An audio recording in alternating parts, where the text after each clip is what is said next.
ఇటీవలే నటి Hema rave party Bengaluru పోలీసులకు అడ్డంగా దొరికిపోయారు. ఆ సందర్భంలో మీడియాపై పోలీసులపై దురుసుగా ప్రవర్తించారు. ఆ తర్వాత అసలు తాను రేవ్ పార్టీకే వెళ్ళలేదని, ఇంట్లో వంటలు చేస్తున్నానంటూ ఫేక్ వీడియో పోస్ట్ చేసి తన నటన ప్రాముఖ్యాన్ని బయటపెట్టారు. అయితే ఆ తరువాత తీగలాగితే దొంగ మొత్తం కదిలినట్టుగా ఆ రేవ్ పార్టీకి హేమ వెళ్లడంతో పాటు అక్కడ ఆ కేసులో బెంగళూరు పోలీసులు అరెస్ట్ చేసి రిమాండ్కి తరలించిన విషయం తెలిసిందే. ఈ కేసులో హేమ 14 రోజులు రిమాండ్ అనంతరం షరతులు కూడిన బెయిల్పై విడుదలయ్యారు.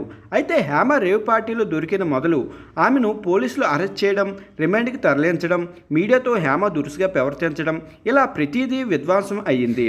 ఈ నేపథ్యంలో దీన్ని తన సినిమా ప్రమోషన్లో వాడేసింది జబర్దస్త్ రోహిణి. బ్రేకింగ్ న్యూస్ అంటూ రేవ్ పార్టీలో దొరికిన రోహిణి అంటూ ఫేక్ ప్రమోషన్ వీడియోను వదిలింది రోహిణి. ఇందులో ఆమె రేవ్ పార్టీలో ఉండగా పోలీసులు అరెస్ట్ చేయడం, నాకేం తెలియదండి, నటి హేమను ఇమిటేట్ చేస్తూ తెగ జీవించేసింది రోహిణి.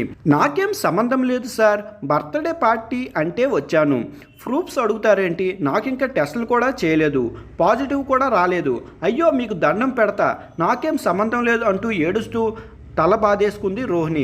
అయితే ఇదంతా ప్రమోషనల్ వీడియో అని నెటిజన్లు ఒక రేంజ్లో ఫైర్ అవుతున్నారు. ఇలాంటి ఫేక్ ప్రమోషన్స్ బొచ్చుడు చూసాం, నీ ఫేక్ ప్రమోషన్స్ మా దగ్గర కాదు, నువ్వు హేమని ట్రోల్ చూస్తున్నావని అర్థమైంది అని కామెంట్స్ మోత మోగించేస్తున్నారు నెటిజన్లు.